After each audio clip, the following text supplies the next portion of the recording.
এখন এই বেলুনটার মধ্যে এখান থেকে তাড়াতাড়ি পানি ভরে ফেলি। আরে বা ওয়াটার বেলুন। ভাই আমাকে ওয়াটার বেলুনটা দিয়ে দাও। না তোকে দেবো কেন, এটা হচ্ছে আমার, যা বলছে এখান থেকে।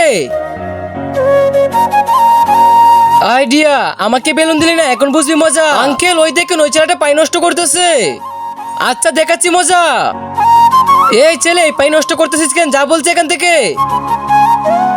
কেমন হয়েছে? তুই করেছিস না, তোকে তো পরে দেখাবো। এই তো রেখে দিয়েছি, এখন হবে মজা। আরে এখানে আবার বেলুন লেগেছে কে? হ্যাঁ আচ্ছা ঠিক আছে, দাঁড়াও দেখাচ্ছি মজা আমিও। এই তো পেয়েছি। বন্ধুরা তার আগে এই বক্সটির ভিতরে তোমার প্রাণপ্রিয় একটি ছবি আছে, আর সেটি দেখার জন্য ভিডিওতে লাগিয়ে চ্যানেলটিকে সাবস্ক্রাইব করে দেন, করে দিয়েছেন তো এই দেখে। তো তুমি তোমার বাবাকে ভালোবাসা লাইক সাবস্ক্রাইব করে দাও। আরে ওই আমাকে পানি দিয়ে ভিজালি কেন তুই? আরে আঙ্কেল আমি না তো, ওই ছেলেটা আপনাকে ভিজিয়েছে। তুই করেছিস, দাঁড়া তোকে তো আমি ছাড়বো না এখন।